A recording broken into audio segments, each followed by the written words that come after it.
Hi, I'm Daisy, and welcome to Never Work with Parents, Partners, or Pets. And I am here with the one and only Mr. Cameron Kinch, an arable farmer from Northumberland, but one that you may recognise from the latest series of Big Brother, where he not only came forth, but he sort of stole the hearts of the nation with this viral clip about farming. Cameron, hi. Hiya. How are you? Yeah, really well, thank you. Good. Yeah, it's great to be here. Unfortunately, the weather's not too good. We would be out with the camels. Yes. But The walk and talk element of this has been completely put out by the We're rain. really excited with the dog, which is Yes. quite nice. So we've got dogs, we've got a cat somewhere, tortoises, we've still got the animal. You're sitting on a camel chair, we've still got the animal elements in here. But thank you so much for coming. Yeah, pleasure. I really rate your podcast. Oh, To the other thank ones, you. yeah. Well, I'm really excited to talk to you today, all about farming and Big Brother. So why don't we chat about farming first? Yeah, of course. You're an arable farmer. Yeah. And you grew up on your family farm with both your dad and your grandpa farming. Yeah, so grew up, very much dad running the farm and, sort of at a stage, grandma sort of overseeing it and dad running it. And, as these things go in farming, it's a generational thing. Mum, very much on the farm as well. She'd run the holiday lets and that'd go hand in hand. And it's very much family orientated. It's a family business. Yeah. Everyone, I suppose probably the decisions are a bit dictatorial by the sort of old generations, but that's what you get into, isn't it? I really think it's one of the joys of farming, which vast majority of farms are family businesses. Yeah. And working with your family is really rewarding, actually. Is it a small team? How many acres are you guys farming? Yeah, so we're looking at about 400-ish acres up there with a few holiday lets, and which is quite doable for just me and dad. Yeah. And do the holiday lets as well, hand in hand. Yeah, it is rewarding working with the family, and it's nice. We get the odd contractor and do the odd thing, but it is just us doing it. Yeah. And did you grow up sort of sitting with your dad in the tractor and wanting your adult life to look like that? Yeah, very much so. Yeah. I can remember going out. My first memories sitting in the tractor with dad type thing, and going out in the fields, when. I don't know what sort of city kicks to get out to. I'd never lived that life, but when I was a kid, yeah, exactly. I'd go out and play in the woods with a stick and swing it around. And, yeah, it's never. I'm an only child as well. That's an interesting. So that was I was going to ask you about that. That's what it is. So being an only child as well, because then that comes into a whole different situation of growing up. Were you expected to help out on the farm, or was it you can if you want, but you don't have to? Yeah, I don't know. You just do help out on the farm. I don't know. I don't know. I guess there is an expectation. It doesn't feel like an expectation. It's just all you know type thing. I went to a really weird farming secondary school as well. Okay. That was strange. So that was part and parcel. Actually, I think the reason why, as you said, we're arable farmers, and this weird, you'd wake up at 6 o'clock in the morning, go milk cows. 5 o'clock actually. Yeah. But I think because when I was young, I was like, "Oh, Dad, we should get some livestock or something." I don't know why I thought that then, but I think he sort of sent me to this school to make sure I didn't have this opinions about livestock. Oh, that's so funny to put you off. I can't lie, I do like being an arable farmer. I don't blame you. Having animals is a pain in the ass. Honestly, it really, really is. Yeah, the dog is enough. Yeah. The farm. That's plenty. That's so funny.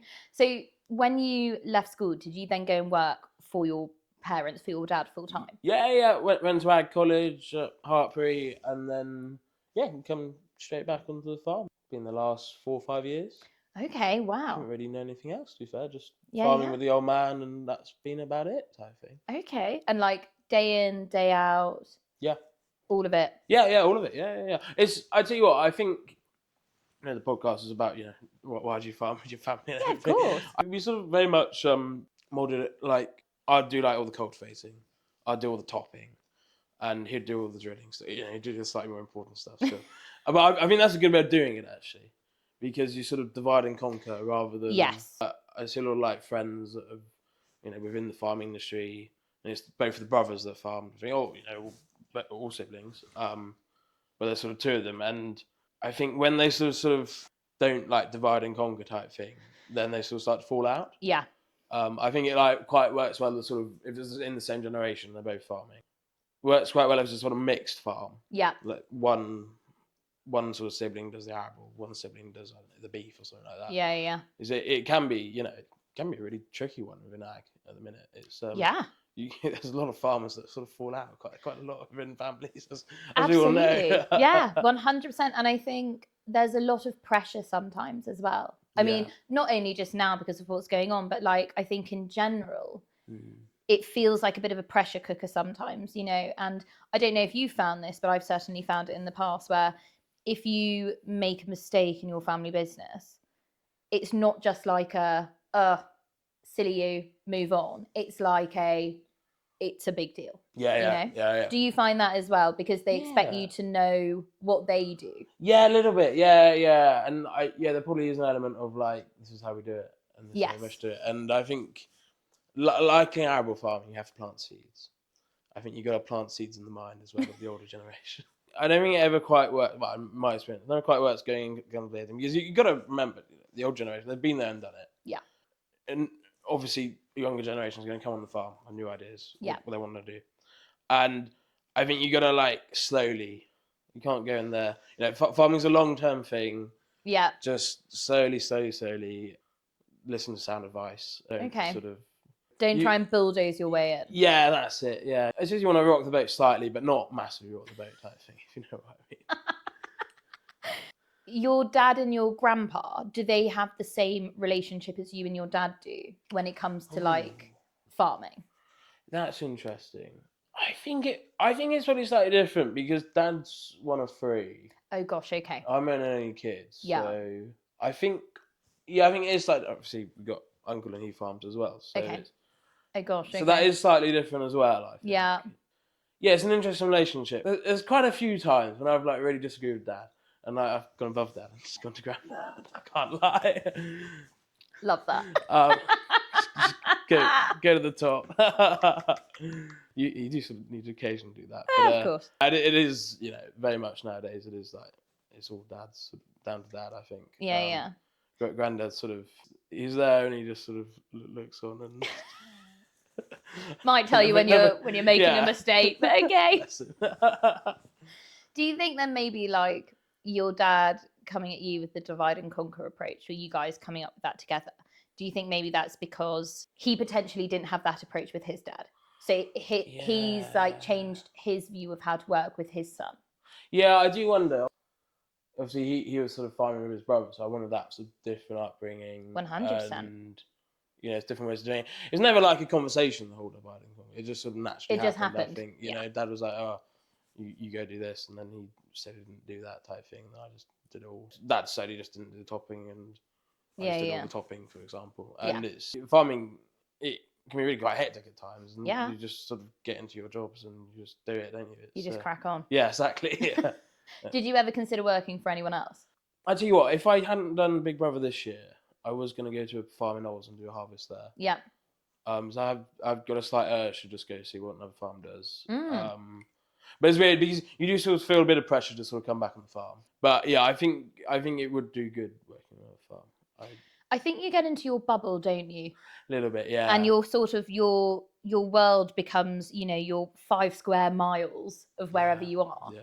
And sometimes it takes stepping out of that comfort zone and going like, oh, that's actually a really interesting way of doing that, and coming back. But then coming back and trying to implement your new idea. That's right. Yeah. That's the problem. Working sort of within the family, but I don't know. I think it is about communication as well, like new ideas and stuff.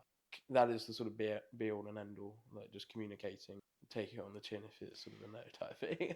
Fair enough. I don't blame you. Do you think farm diversification is needed nowadays? Yeah, I mean, unfortunately, the way farm economics is, financially just can't be reliant on, you know, the grain price going up and down. That just be your sole income. Hence, I got holiday lets. It's a real tricky one. I actually quite like doing the holiday lets on the farm. It's not, you know, there's a lot of farmers that don't like the idea of sort of just doing. They just want to just farm. They don't want to do any other guff. I've always liked the holiday lets, and I think it's quite nice that, you know, sort of mum's thing. And again, it is sort of right. Because you know, obviously, like, you know, if she wants, you know, if she wants like a bit of furniture moved, I'll go move a bit of furniture. Or I'll go mow the lawns or something. But no, it's her sort of, she deals with all the guests and everything. It's her thing. Yeah, exactly. 100%. Again, We've got to talk about Big Brother. I I went back and I looked at your first TikToks, right? really, I did. No, and they were really good. The really, well, I don't know. The ones where you're doing like the voiceovers in like lockdown. Yeah. Yeah, those. Yeah. And I looked at this and I thought, gosh, this is really interesting that it seems that maybe you had like a little inkling that you wanted to be in the media space before you were in it. Yeah, I don't know about that. I sort of, over lockdown, I think a lot of people did. Yeah. Just did like a couple of TikToks. Yeah. It was the new thing at the time. I remember, like TikTok was like new, like sort of. Yeah. It's so ingrained in like all of our lives at the minute, like doom scrolling, isn't it? I remember, doing it in lockdown. I did them, and after lockdown, faded away and didn't quite enjoy them, and like, what's the point in not doing it if you don't enjoy it, type thing. 100%. And then, sort of went out, just focused on working at the farm, sort of 4 years, something. And then I tell you what, I did a for the farming protests. You were on GB News. Yes, I did a sort of news interview, and I was like, oh, that's cool. Someone. Did they pick you out of the crowd? No, I had a. How did they? Mutual contact of. They were looking for a farmer. Okay. And I said, yeah, of course. We need to get the message out there however we can. Yeah. And like, we want to meet. Well, because it's great farmers talking to themselves. This is how I've always thought. But you need to talk to the wider public, and 100%. any media outlet within reason, they'll have you to do that. Just do it. So I did that, and I thought, I quite like being sort of on the TV type thing. Yeah. It was quite cool. It was, I'd never, massive camera. I think I did relatively well for the first one, and I was like, oh, I'll do this again type thing. And I think like a month later, I was doom scrolling on something, and Big Brother applied here. Yeah. And I'd tell you what, I'd been watching it ever since it came to ITV. Watched it, absolutely loved it. It'd be the one thing during quite a busy time in sort of farming calendar. I'll just dedicate that hour. It generally sort of coincide just as I sort of come in. Yeah. Make supper whilst watching Big Brother, then go to sleep, and it just be the 1 hour sort of escapism, sort of the farming. So, I'll just give it a apply. It literally takes 2 minutes to fill out a form and send in a little video of yourself. So I applied many auditions later. Can't quite say all the auditions because the Big Brother lawyers will they'll slap you on the wrist. Exactly. And I managed to get into Big Brother, and somehow I don't know quite. I think it's the first TV show I've ever applied for. It's just that's amazing. Just out of whim, sort of just saw it and went for it. I don't know whether they were looking for a farmer this year because of everything that's going on. Potentially, yeah. Or they just liked me for who I was, or probably a bit of both. It's probably a sort of combination of. But it was quite the experience. It was quite different from being in the tractor all day to. I can imagine. Yes. What did your parents think and like your grandparents when you first told them? Sort of halfway through the sort of process of getting onto the show, I told them because I needed to go to London for the day. Yeah. And they're like, oh, why are you going to London? Obviously, quite a weird thing for me to go. Yeah. It was then. It's got a bit more usual since BB. But I just told mum and dad, and then eventually like grandparents, and I was like halfway through. And bless them, they've been really supportive all the way through. So that's really nice. Yeah, all sides of the family have just loved watching it. And I'll tell you what, something that I really love is grandparents on both sides absolutely love it. It's like, I think compared to sort of our generation and parents' generation, I think like especially grandparents sort of hold like TV in such a high regard. Yeah. Which is really cool, and they're like you sort of made them proud doing that, so that was nice. Do you think they were surprised that you had applied at all?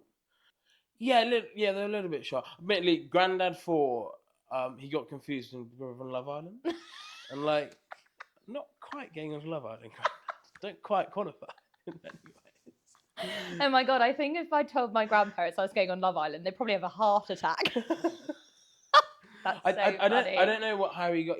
Then he started telling all his mates who were going on Love Island, which is good because we weren't allowed to tell anyone we were going on the show, so it was all right that he was saying Love Island. That was like you were like, no one quite believed him. So I don't know how he got confused. Because he hadn't really watched either of the shows, and like just think big ITV show. I don't Yeah, know. yeah, yeah. That's so funny. Oh my gosh, hilarious. And then into the Big Brother house you went. Yeah. How long were you in there for? 7 weeks. Oh wow. Okay. I tell you what, I was up for sort of up for eviction on the first night, so I Yeah. was a bit baptism of fire, and then I mean some people accuse me of sort of cruising away through it, but I wasn't up for eviction at all, so that was quite cool. Okay. So I didn't have the worry of that, and yeah, I managed to make it to the final in the end. Most people think you'd be out in the sort of first, second week. Mhm. I certainly thought that, I'm just astonished I got to the final. It's quite yeah, no, it's just it really was the most amazing experience, sort of thing. Doing like you never quite done it, but it is really true to what it is. Like we said, Love Island. Like I've sort of gathered from people like Love Island. The producers will go in there and say, Yeah. you go here, you chat about that with them, type thing. But we don't see anybody in the house. Yeah, that's mad. We actually, that's one of the things that sort of gets to you sort of towards the end point. Actually, not seeing anybody else. Yeah. In a weird way. Although I was quite used to obviously being on the farm, you know, quite happily for being like isolated. a couple of weeks. Yeah, just being on the tractor, especially in harvest. Yeah, even then, I suppose you might have like a mechanic rock up to the farm or something. Yeah. So it was sort of weird just not seeing anybody else, like anybody new. Yeah. Obviously, you're in there essentially as strangers, although you get to be quite good friends with them eventually. But yeah, it's a weird experience. It really is. I suppose as well, like, because I understand that sometimes, I can be here for a week and think, gosh, I haven't actually left. I need to go somewhere. This is ridiculous. But at least I suppose you've got fresh air and fields and you can walk around. Whereas you're literally in a house, essentially. Yeah. I mean, that's the thing. Yeah, and the in the garden, it's not actually proper grass. Yeah. It's sort of plastic grass. It's awful.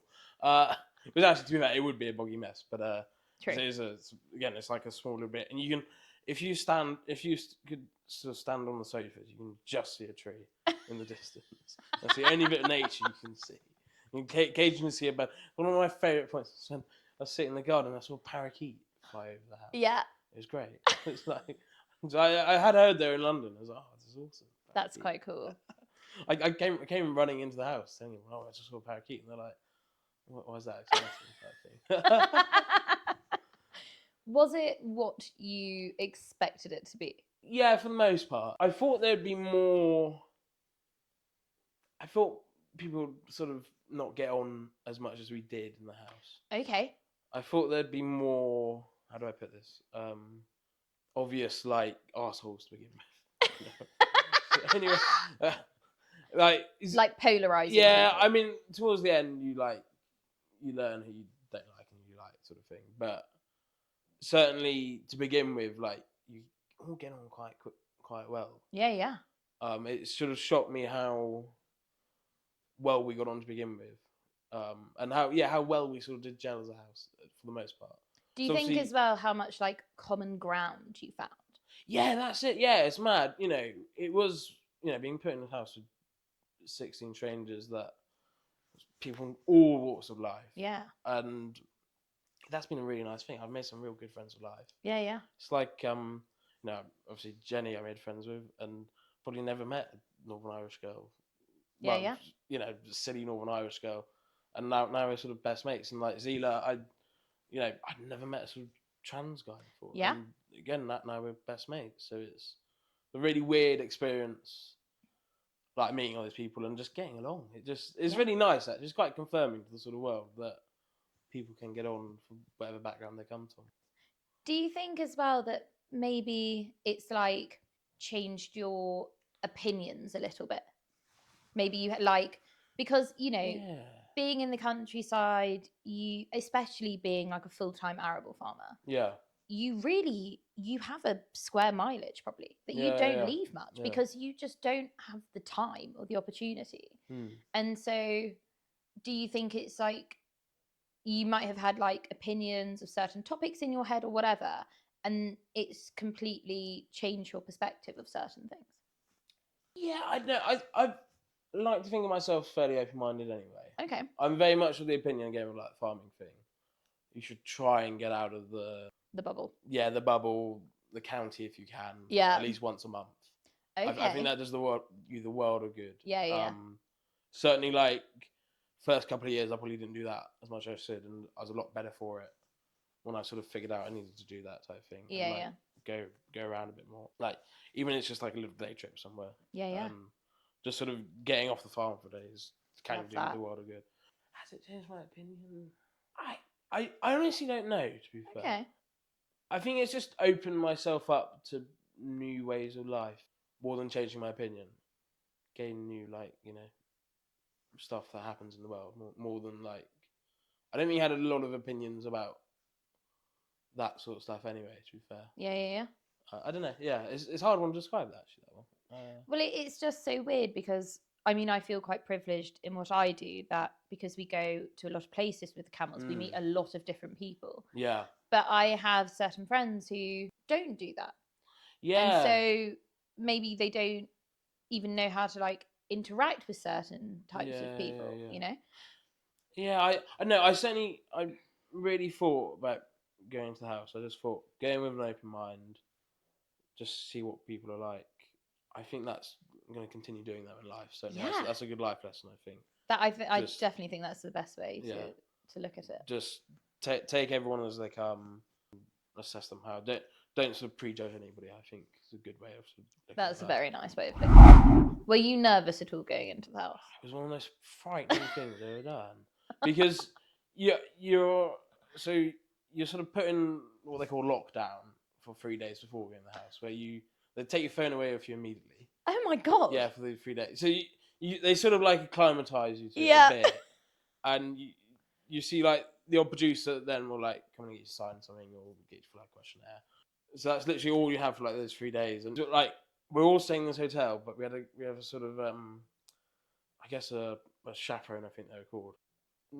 They'd come to you and like bring you food and like spend time with you, but they'd make sure you wouldn't bump into. You're not allowed to interact. Yeah, you don't know anybody before going in. That's like really like quite core to it. So first time meeting is when they show you going in the house type thing. And so you just had that. So like, remember being like flat out busy on the farm, trying to like cram as much work as I can. Because I think you always get a bit of guilt, like coming off the farm. And you guys know it, like working the family business. And so like I was cramming in, and then suddenly stopped. I had this like nice hotel stay actually, with like no phone and just an iPad where you watch Netflix. It was quite nice. That's quite it. Yeah, get some sleep. You know, quite a nice hotel. Chill out for a bit. Can't complain. And then suddenly you're escorted through this hotel, down some, I don't know, through a lift and stuff, put into a car, and then you're driven into the crowd essentially, and you just walk through the crowd, and they're all cheering and everything. I don't think we had any booze, so that's all right. The presenters give you a little, ask you. I think they asked me. I think I'd mentioned on the VT, the little clip they show before you in the house. I had a fridge in the tractor. So I know everyone was like fascinated. Right? Obviously, like we know it's sort of fairly standard practice. Like we didn't have a fridge in our tractor. I want a fridge in our tractor. No. Oh, maybe it's arable farm. What, like a little that you plug into the No, it's sort of built in. News to me. I'm looking at my boyfriend behind me. That's news. I want a fridge in the tractor. To be fair, we don't really use the tractor. Yeah, that's true. Our tractor's a bit old. Oh, how funny. Oh, so everyone was just, I'm fascinated. So they're like, oh, what do you put in the tractor? Oh, just some water. I probably should have said something a bit more. Probably should have said some vodka or something. Just better TV, but like, that's not really me. So just. That's then, so funny. And you go in and then you meet a load of the people that you never met before, and like that's an interesting thing. Obviously, again, people from so many different backgrounds. And you're just meeting them, and you're sort of adjusting to this weird and wonderful house that looks like something out of Alice in Wonderland or something. And there's like weird colours on like the sort of the walls are like orange and blue and all that stuff, and there's eyeballs looking at you everywhere and cameras looking at you everywhere, and you're all mic'd up. You're like, this is all a bit weird. Like, so it's a nerve-wracking thing. I don't think I've one of those nerve-wracking things I've ever done. And you're like, oh god, how? Obviously, you're sort of thinking, what's it going to be like? I don't think I can quite compare it to anything else I've ever done. It's just such out there experience. So yeah, it was certainly nervous to be. So then we have to talk about this viral clip, which is actually how I came across you in the first place, of talking about how you would spend the money on the family farm tax. I mean, that hit me. That was a very vulnerable moment, actually. Have you been thinking about this, or did that just... Well, I'd been saying it quite a lot in like the diary and stuff, but the thing is, you never know what's being shown in there. Yeah. Because you got to consider it is 45 minutes of 16 people's 24 hours. Yeah, yeah. So it is highly edited down. That's just how you make a TV show. But you don't know what's being put out there. Yeah. And I wasn't really picked up by the sort of foreign media or any media, I don't think. I'd talked about it in like one of the first days in, and they've shown that. I've subsequently learned. But it wasn't as emotional type thing. So I don't know. I know just how the media works type thing. Yeah, I think that's the first night I was in. I totally forgot. I think I talked about it right for the show, but I knew that would be included because it was sort of part of For those it's interesting you say Kim Ware because of that, because it's great that farmers don't really watch Big Brother. Yeah, but that's great because we're not I wasn't preaching to the converted. Yeah. Preaching to a totally new audience. Yeah, so true. It's even an audience that tells me that a lot of them don't even watch like Clarkson's Farm. Yep. So it's getting the foreign message out there to a new sort of audience, which is great because that's, I don't know, it's great like your Woody Harrisons of the world, Tom Pemberton, but I think they are often preaching to the converted. And I've talked to Woody Harrison and he'd admit that as well. Yeah, probably. yeah, of course. And it's great the work they do, and like any person that just comes across it on YouTube, it's a wonderful channel. It's wonderful farmers doing wonderful channels, but it is naturally farmers that go out and they're talking of course, search that sort of stuff, and it's good to. I saw like Adam Henson do an interview, and you know the sort of farming community's opinion on country farm and everything, and like he said, well, the problem is I have to explain it in a manner that someone from a high rise in Manchester can understand. 100%. I can't go and say, I don't know, some like really complicated sort of farming sentence. Like, obviously we'd get it instantly, but it's the whole act of not preaching to the converted. But no, the clip. So it was sort of at this like pass to the final thing. None of us actually wanted the pass to the final because everyone thought, we just want to get on their own merits. It didn't guarantee you winning the thing. It just meant you got to the final 6. And actually, I thought to myself, it'd be really awful, like, to get to the final, then come 6th, the sort of last place. You're like, you've just sort of got here, like, I don't know, sort of bribery and corruption almost. It wasn't really my vibe, but managed to get it. But me and Jen, we just said, we will do the task in good faith, and no one wanted it in the house. I think that was a general consensus. Then the sort of last stage of this thing happened. Yes, it was like we hopped over to the BBC and did like The Apprentice or something. It was all the other housemates sort of interviewing us. Well, it was like me or Jen, and okay, so this was a task. Yeah. It was during a task. It was during a task, and the question was, what would you do with the money? What would you do with the money? It wasn't. I don't think it was shown. I've watched the clip back. It wasn't the show. The whole thing I'd there for quite a long time talking about it. Yeah. So I did get into a bit more detail, and I did say to the other housemates, I don't want to talk about my sort of personal circumstance. Yeah. But I'm talking about farming in broad terms. Yeah. I think it's sort of slightly clipped to be a bit more, like, probably a bit emotional. Don't get me wrong, all farmers are going to be affected by this. But well, on it you said that like you had, in the short clip, you were like, I've lost sleep over this. Yeah, I got it. Yeah. And you really have. Yeah, cool. Yeah. No, I remember when it was first announced, just thinking, oh god, this is. What am I going to do? Yeah, this could be catastrophic. The primary goal of going on the show was just enjoy this experience, fan of the show. Love that. See what happens. Yeah. It was I suppose it was a secondary goal of mine to promote farming, and I was so happy because I remember being in the hot tub in the garden. There's a hot tub in the garden. With I think it was Marcus, Tay, and Emily, and they were like, Cam, you've done a really wonderful thing there. We can have a good guess they're going to show that, and that's going to probably, because obviously we didn't know that like got picked up by all the press, and it went into the mainstream. It wasn't just the farming press; it was sort of all the main outlets and everything. So that was really nice. You had like Clarkson tweeting about me and all that sort of gutfishes.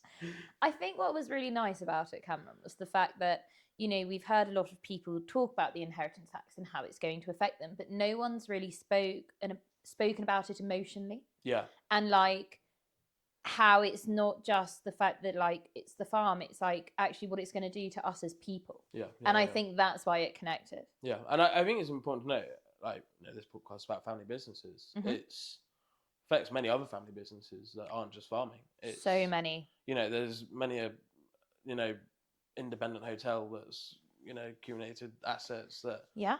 that's just run by the family type thing.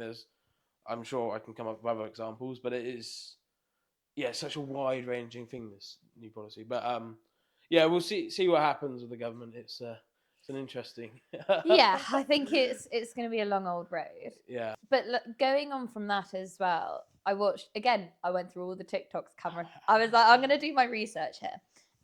It was one that you put up just after Christmas. Yeah. And you were talking about mental health. Yes. In farming in particular, but just in general. Yeah.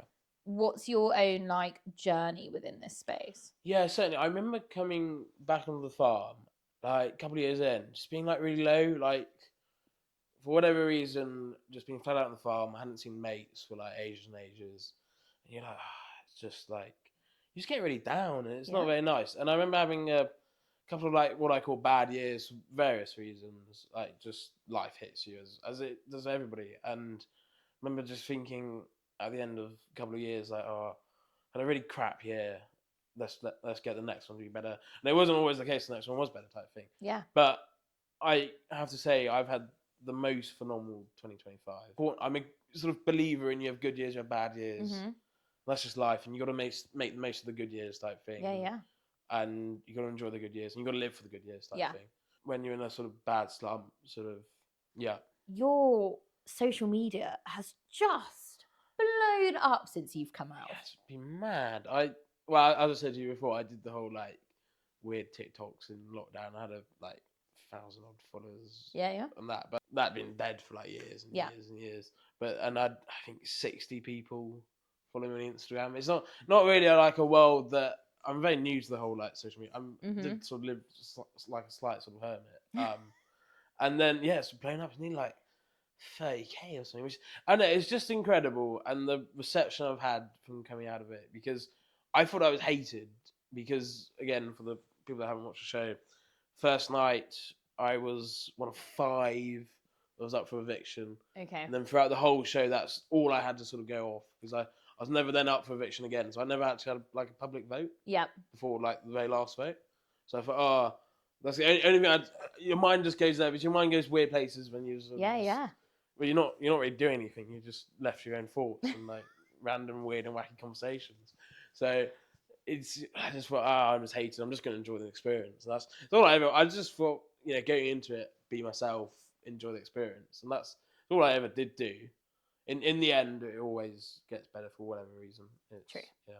Have you had any like friends open up to you about, I'm so glad that, like after seeing your clip, saying like, oh, this is how I've been feeling?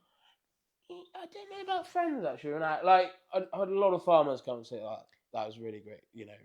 You've done the industry proud type thing, which is that means the world. But actually, what means the world even more is when I've had people message me online that said, well, it's the weird world I live in. People come up and ask for photos, which I love, but it's a weird experience. Yeah. And like it means the world when they are not from a farming background and say, saw you on Big Brother. They might have seen the clip, but actually the real fans of Big Brother saw the whole thing and was like, really interested in farming now. I've done more research into it and really learned where the food comes from, and so that means the world more than anything. That's very cool. That's amazing. That's just been the support's just been overwhelming, and as I said, like people messaging that they're now interested in farming and now want to follow along my life, which is just crazy. It's the most wonderful thing. Mad. And have you had any? I mean, I was going to say, have you had any opportunities that you wouldn't have had any otherwise without the social media? But yes, obviously. God, coming out Big Brother, like the sort of PR people getting come for you and come to this weird and wonderful event in London. Went to awards, do that was great fun. So that's weird and wonderful stuff you'd never do elsewhere, and so that's been real good fun.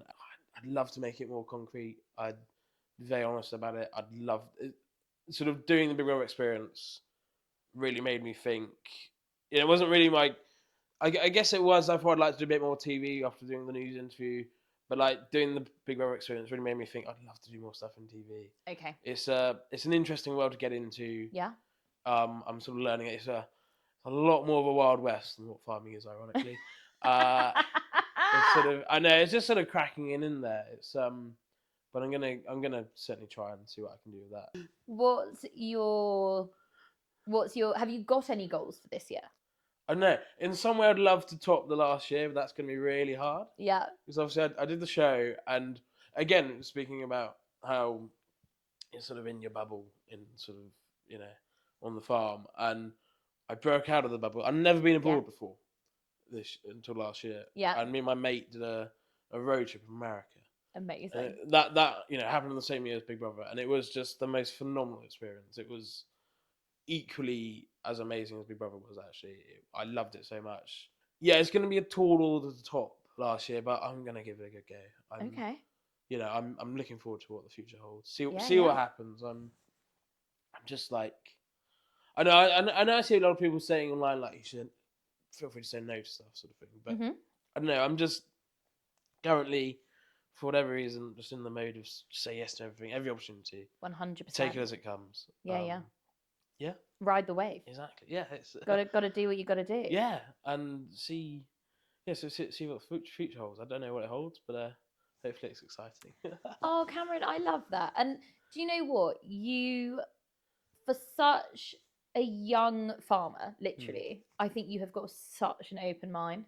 Thank you. And a lot of people your age that I've met that are in like this industry, I think a lot of us have quite a closed mind sometimes, you know? And so that's really interesting to hear, like, your perspective and how you look at everything. And you're totally right. Like, going into Big Brother like that to just go, I'm just going to have fun, was 100%.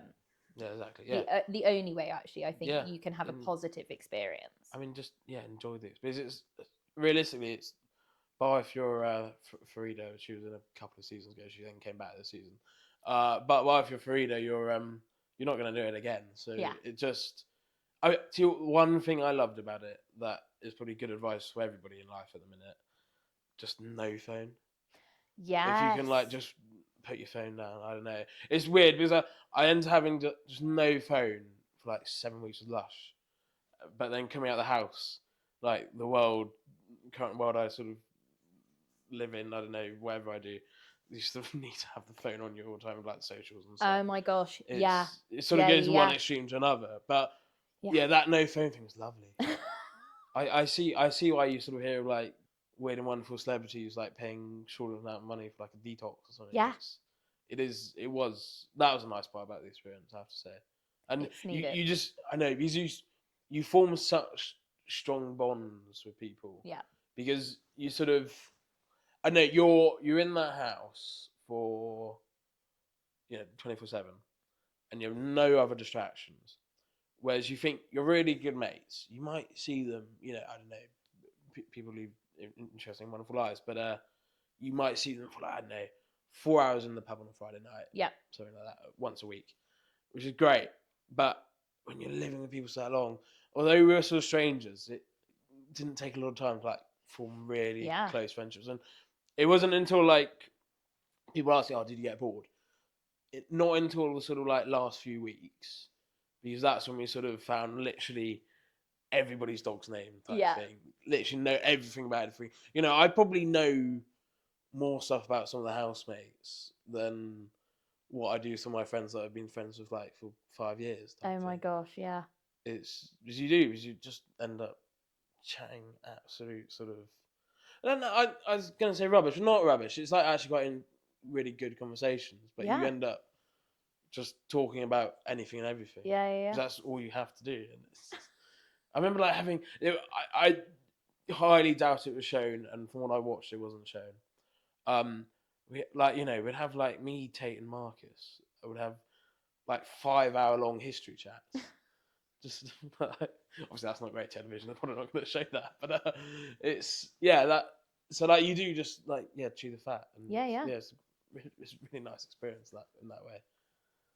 How's it been like going back to the farm and transitioning Yeah, ish weird. back into normal life. Yeah, ish. Again, like I was saying to you earlier, I'd love to do more stuff on TV, and Yeah. I really want to like make a future. I really want to make it like concrete where the two could go hand in hand. Yeah. So I think farming could lend itself to going hand in hand.